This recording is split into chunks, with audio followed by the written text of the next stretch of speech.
कुछ भी कहो भैया, आपके न्यूट्रेला कुलचे का तो स्वाद ही अलग है। आपके जैसा न्यूट्रेला कुलचे कोई बना ही नहीं सकता। न जाने क्या ही डालते हो अपने कुलचे में जो इतना ज्यादा स्वाद आता है। बचपन से ही इसी काम में लगा हूँ भैया। न्यूट्रेला कुलचे बनाते बनाते अब 35 साल हो गए, तो स्वाद तो आएगा ही। और इसमें अपने हाथ के पिसे हुए मसाले डालता हूँ, तभी तो इतने ग्राहक लेकर बैठा हूँ। बिल्कुल ठीक कहा भैया।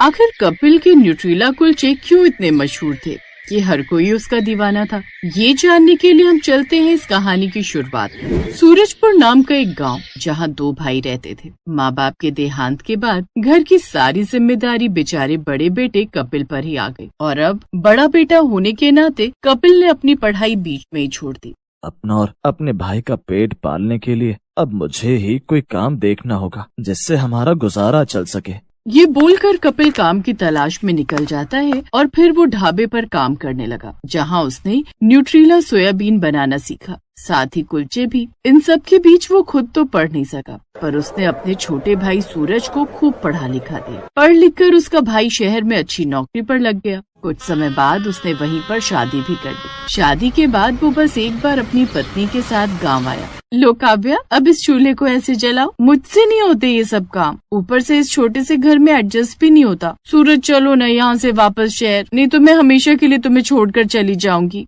नहीं, मैं भी तुम्हारे साथ चलूंगा। इस छोटे से घर में मेरा भी दम घुटता है। अब सूरज काव्या के साथ वापस शहर लौट जाता है। उसके बाद वो ऐसा गया कि कभी लौटा ही नहीं, और कपिल पढ़ा लिखा न होने के कारण गांव में ही रहकर न्यूट्रेला कुलचे बेचने लगा। एक दिन जब कपिल न्यूट्रेला कुलचे का ठेला लेकर शाम के समय अंधेरे में घर लौट रहा था, तभी उसकी नजर एक गाड़ी पर पड़ती है जो बीच सड़क में अंधेरे में खराब हो गई थी। अर्जुन, ये अचानक गाड़ी कैसे बंद हो गई? सर, गाड़ी के अगले वाले दोनों टायर में पंचर हो गया और आसपास कहीं दुकान भी नहीं दिखाई दे रही है। पर मैंने ऑनलाइन मैकेनिक बुक कर दिया है, उनको आने में थोड़ा टाइम लग जाएगा। कम से कम 1 घंटे के अंदर आएगा वो यहाँ पर। ओह माय गॉड, इस गाड़ी को भी अभी खराब होना था और ऊपर से मैकेनिक भी इतनी देर में आएगा। मुझे तो बहुत तेज भूख भी लग रही है। यहाँ तो कहीं आसपास होटल या रेस्टोरेंट भी नहीं दिखाई दे रहा है। गांव है साहब, यहाँ तो बस कोई ठेला ही मिल सकता है। मुझे सामने एक ठेला तो दिखाई दे रहा है, हो सकता है उस पर कुछ मिल जाए। जल्दी जाओ, जो भी है लेकर आओ, अब तो बहुत तेज भूख लग रही है मुझे। मालिक के कहने पर अर्जुन उस ठेले वाले के पास चला जाता है और कुछ देर बाद लौटता है। मालिक, इसके पास तो न्यूट्रेला कुलचे हैं, क्या वो लेकर आ जाऊं आपके लिए? कहा तो था तुझे, जो भी है ले आ। मुझे तो बड़े बड़े रेस्टोरेंट से ज्यादा छोटे छोटे ठेले पर ज्यादा खाना पसंद है। लेकिन ये न्यूट्रेला कुलचे आखिर होते क्या? पहली बार ऐसी किसी डिश के बारे में सुन रहा हूँ। वो सेठ उसके ठेले पर आता है, जहाँ वो न्यूट्रेला कुलचे बनाकर रखे हुए होते हैं। सेठ ने उसके हाथ के बने वो न्यूट्रेला कुलचे खाए, जो उन्हें बड़े पसंद आए, और इनाम के तौर पर उन्होंने उसे पूरे 500 रुपए दिए। तुम्हारे हाथों में तो कमाल का हुनर है, सच में मजा ही आ गया। लेकिन साहब, इतने पैसे रख लो, तुम्हारी मेहनत के हैं। तभी तेज बारिश शुरू हो गई। अब ये बारिश भी अभी आनी थी। साहब, आप कब तक यहाँ बीच रास्ते में खड़े रहेंगे? यहीं पास में ही मेरा छोटा सा घर है। आप बुरा न माने तो जब तक गाड़ी ठीक नहीं हो जाती आप मेरे साथ वहीं चलिए। अच्छा, अब ठीक है। सेठ ध्यानचंद उनके घर चला गया और गाड़ी ठीक होने तक वहीं रहा। कपिल और उसकी पत्नी ने उनकी अच्छे से खातिरदारी की। कुछ देर बाद गाड़ी ठीक होते ही वो उनसे विदा लेकर शहर की ओर चला गया। ऐसे ही समय बीता और एक रोज वही सेठ कुछ महीनों बाद अपनी कंपनी के 2 एम्प्लॉय के साथ उस गांव में किसी काम से आया। वो दोनों और कोई नहीं बल्कि सूरज और उसकी पत्नी थे। अपना गांव देख सूरज थोड़ा घबरा गया और उससे भी ज्यादा उसकी हालत तब खराब हो गई जब सेठ ने कपिल के न्यूट्रेला कुलचे के ठेले पर चलने के लिए कहा। हे भगवान, अगर सर ठेले पर ही न्यूट्रेला कुलचे खाएंगे और साथ में हमको लेकर गए तो उनको पता चल जाएगा कि ये न्यूट्रेला कुलचे वाला मेरा भाई है, तो मेरी बहुत ज्यादा बेइज्जती होगी। मुझे कुछ भी करके मालिक को ठेले पर ले जाने से रोकना होगा। अरे चलो ना सूरज और काव्या, तुम लोगों को भूख नहीं लग रही क्या? सर, आप कहाँ ठेले पर जाकर खाएंगे, और बाहर बहुत ज्यादा गर्मी भी हो रही है, आप गाड़ी में ही मंगवा लीजिए सर। नहीं, कपिल के बनाए हुए न्यूट्रेला कुलचे मैं नहीं भूल सकता। मेरे साथ चलिए। चलो सब चलते हैं। चलो सूरज और काव्या, तुम भी चलो।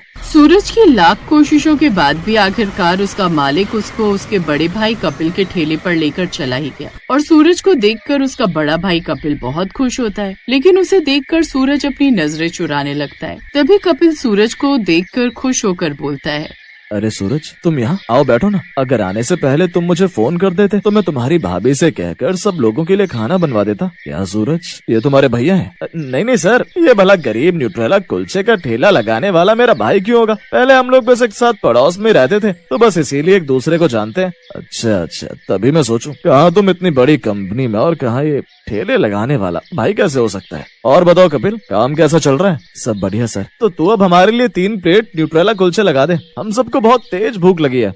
जी जी, अभी लगाता हूँ। कपिल उन सब के लिए गरम गरम न्यूट्रेला कुलचे बना देता है।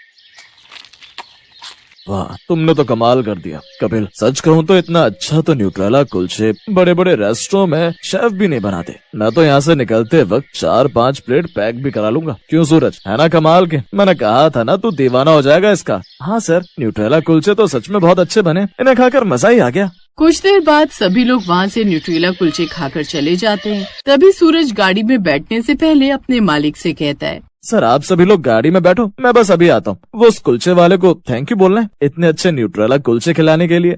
सूरज इसी बहाने से कपिल से मिलने चला जाता है और वहाँ जाकर गुस्से में बोलता है, मैं जानता हूँ कि आप ये सोच रहे होंगे कि मैंने क्यों किया, पर मैं अपने मालिक को ये नहीं बता सकता था कि आप मेरे बड़े भाई हैं, क्योंकि अगर उनको ये पता चल जाता कि गांव में मेरा बड़ा भाई न्यूट्रेला कुलचे का ठेला लगाता है तो उनके सामने मेरी क्या इज्जत रह जाती। और हाँ सुनो, आज के बाद आप मुझे अगर किसी के साथ भी देखते हो तो ये बताने की जरूरत नहीं है कि आप मेरे बड़े भाई हो, और इस बात का ध्यान रखना। कपिल को उसकी बातों का बुरा तो बहुत लगता है, पर वो उसकी बातों का जवाब न देकर चुप रह जाता है और शाम को जब अपने घर पहुँचता है तो अपनी पत्नी को सारी बात बताता है। आज मेरे छोटे भाई को खुद को मुझे अपना भाई बताने में शर्म आती है, जिसकी वजह से मैंने अपना पूरा जीवन उसके लिए झोंक दिया। उसकी पढ़ाई में कभी भी कोई दिक्कत नहीं आने दी। आज वही मुझे एक गरीब ठेले वाला बताकर चला गया। मैं नहीं चाहता था कि जिस हालातों का सामना मुझे करना पड़ रहा है उसको भी करना पड़े, और आज वही भाई अपने मालिक के सामने मुझे अपना पड़ोसी ठेले वाला न जाने क्या क्या कहकर चला गया। कोई बात नहीं जी, इस संसार में तो यही होता है। गरीब चाहे किसी के लिए कितना भी करे, लेकिन कोई उसे नहीं समझता। जो भाई अपने भाई को लोगों के सामने भाई कहने से कतराता है, तो आप उसके बारे में क्यों सोच रहे हैं? अब गुस्सा मत कीजिए, खाना खा लीजिए। ऐसे काफी समय बीत गया और एक रोज जब कपिल अपने न्यूट्रेला कुलचे का ठेला लगाता है तो उसके ठेले पर एक अमीर आदमी आता है।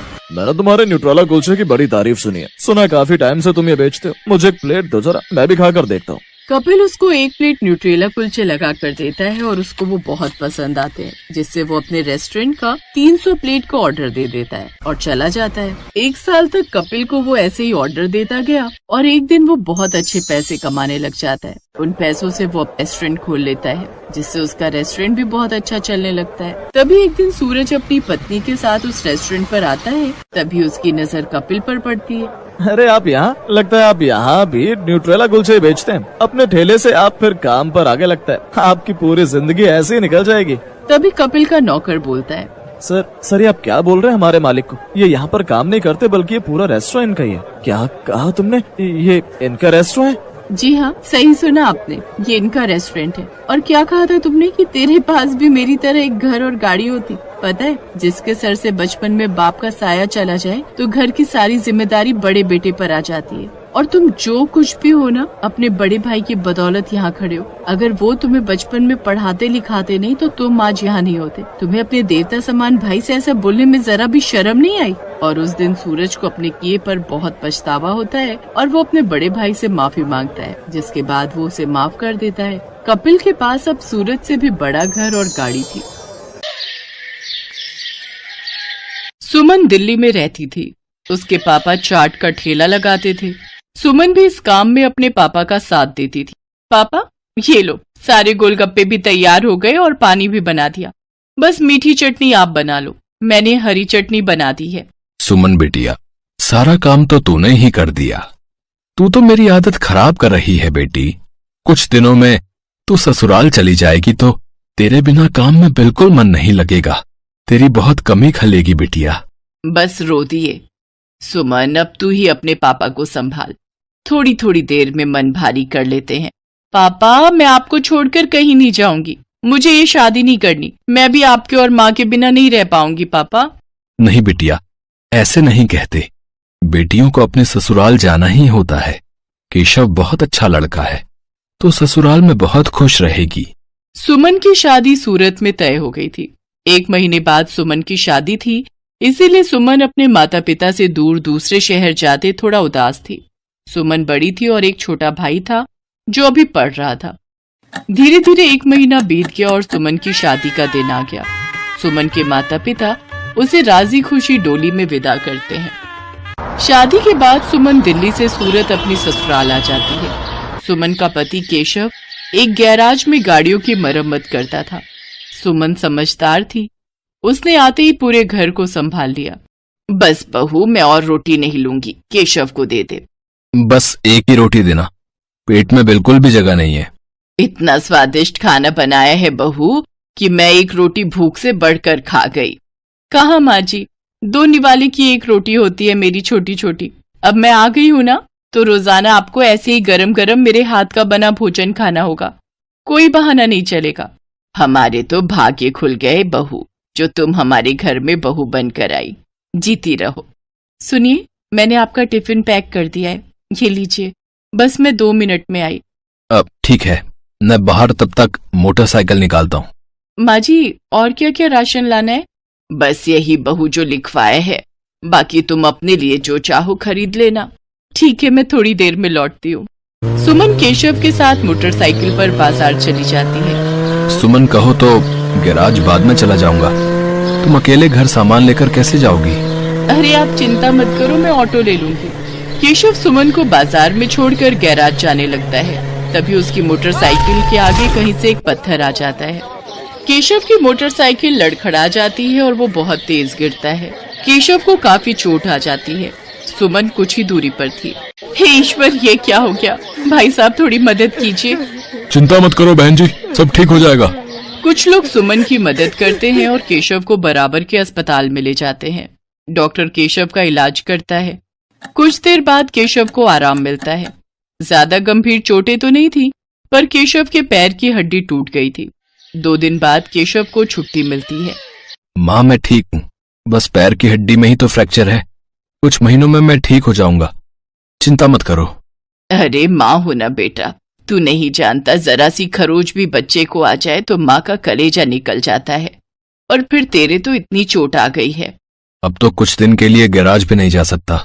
जाना भी नहीं है, डॉक्टर ने अभी 6 महीने रेस्ट के लिए बोला है। आप चिंता मत करो, पैसों की कोई तंगी नहीं आएगी। मैं कोई काम शुरू कर देती हूँ ताकि घर में थोड़े पैसे आते रहें। तभी सुमन के माता पिता भी दिल्ली से आ जाते हैं। सुमन ने उन्हें फोन पर केशव के एक्सीडेंट की बात बताई थी, जिसे सुनकर वो रह नहीं सके। अब दामाद जी, काम की कोई चिंता मत करो। सुमन ने मेरे से चाट बनाना बहुत अच्छे से सीखा हुआ है। सुमन बिटिया, तू यहाँ सूरत में दिल्ली वाले गोलगप्पे शुरू कर, वो तो बहुत अच्छे बनाती है। कुछ दिन मैं यहाँ रुक जाता हूँ, जब काम सेट हो जाएगा तब मैं वापस चला जाऊंगा। हाँ पापा, ये ठीक रहेगा। दिल्ली वाले गोलगप्पे यहाँ बहुत अच्छे चलेंगे। हमारे इधर आसपास किसी ने भी दिल्ली वाले गोलगप्पे का काम नहीं शुरू किया हुआ। केशव बेटा, आप सारी चिंता छोड़ दो, पापा और मैं कुछ दिन अब यहीं रहेंगे। शुक्रिया माँ, शुक्रिया पापा, आपने मुझे बहुत हिम्मत दी है। ऐसी बहू और ऐसे समधी सचमुच बहुत नसीब वालों को मिलते हैं। सुमन की सास की आंखों में आंसू आ जाते हैं। केशव को भी अपने सास ससुर के आने के बाद बहुत हिम्मत मिल गई थी। सुमन अपने पापा के साथ सूरत में गोलगप्पे का ठेला शुरू करती है, जिसके ऊपर लिखा था दिल्ली वाले गोलगप्पे। गोलगप्पे के दीवाने तो बहुत लोग हैं और सूरत में तो पानीपुरी के सभी दीवाने हैं। ये देखकर सुमन और उसके पापा ने गोलगप्पे का स्टॉल लगा दिया। उनके बने गोलगप्पे बहुत पसंद किए जाने लगे। सुमन बिटिया, मुझे पता है अब तुम काम अकेले संभाल लोगी, अब हमें चलना चाहिए। सूरज भी अपनी बुआ के घर बहुत दिन से रुका हुआ है। वो उन पर बोल रहा था कि हमारे बिना उदास हो रहा है। हाँ पापा, सूरज बहुत दिन अकेला रुक गया और आपको दिल्ली का भी तो काम संभालना है, वो भी बहुत दिनों से बंद पड़ा है। अब तो मैं सब कुछ संभाल लूंगी, आप मेरी चिंता मत करो। सुमन के माता पिता वापस दिल्ली लौट जाते हैं। उन्हें आए हुए भी बहुत समय हो गया था। अब सुमन अकेली रोजाना गोलगप्पे का ठेला लगाने लगी। वो रोजाना सुबह उठकर गोलगप्पे और बाकी का सामान तैयार करती और बाजार निकलती। कुछ भी कहो सुमन दीदी, आपके गोलगप्पे का जवाब नहीं है। हम सारी सहेलियां रोजाना शाम को स्पेशली मार्केट आपके गोलगप्पे खाने के लिए आती हैं। हाँ सुमन दीदी, ये तो सच है, बहुत टेस्टी गोलगप्पे होते हैं आपके, साथ में खट्टा मीठा पानी। बहुत बढ़िया बनाती हो आप। बस आप सब ग्राहक तारीफ कर देते हो, मुझे काम करने में और प्रेरणा मिलती है। ये लो, इसी बात पर 2 गोलगप्पे फालतू खाओ। सुमन रोजाना ऐसे ही शाम के समय बाजार में ठेला लगाती थी। धीरे धीरे सुमन के गोलगप्पे पूरे सूरत में फेमस होने लगे। अब तो उसे शादियों और पार्टी के भी ऑर्डर मिलने लगे। इस काम में सुमन की सास भी उसकी मदद करती थी। कहीं भी शादियों और पार्टी के ऑर्डर मिलते तो सुमन अपनी सास के साथ जाती और वहां पर अपना स्टॉल लगाती। स्टॉल पर दिल्ली वाले गोलगप्पे लिखा देखकर लोगों की भीड़ सबसे पहले वहीं पर टूटती थी। बहुत अच्छे पैसे कमा लिए सुमन ने। फिर एक दिन सुमन केशव और अपनी सास से बोली, सुनो, अब तो तुम्हारी तबीयत में थोड़ा सुधार हो गया है। मैं सोच रही हूँ तुम गैरेज का काम छोड़ दो, हम गोलगप्पे की एक दुकान खोल लेते हैं। अब तो हमारे पास अच्छे पैसे इकट्ठे हो गए हैं, हम कुछ कारीगर भी रख लेंगे। सुमन, तुमने तो मेरी पूरी जिंदगी बदल दी। कहते हैं एक आदमी की सफलता में एक औरत का हाथ होता है, और तुमने तो मेरा बहुत साथ दिया है। तुम जैसा चाहती हो हम वैसा ही करेंगे। जीते रहो मेरे बच्चों। सुमन की मेहनत से सब कुछ अच्छा होने लगा। केशव और सुमन बाजार में किराए पर एक दुकान ले लेते हैं, जहां पर वो अपने साथ साथ कुछ कारीगर भी रखते हैं जो इस काम में उनकी मदद करते थे। कहते हैं परिस्थितियां तो जीवन में आती जाती रहती हैं। परिस्थितियों से डरकर नहीं बल्कि परिस्थितियों का मुकाबला करके ही जीवन को सरल बनाया जा सकता है। जो व्यक्ति संघर्षों से लड़ता है वही ऊंचे मुकाम प्राप्त करता है। जैसा सुमन ने किया, वो परेशानियों से डरी नहीं बल्कि उनसे बचने का रास्ता ढूंढा। इस वीडियो को लाइक करें, हमारे चैनल को सब्सक्राइब करें, बेल आइकन जरूर प्रेस करें हमारी न्यू वीडियो सबसे पहले देखने के लिए।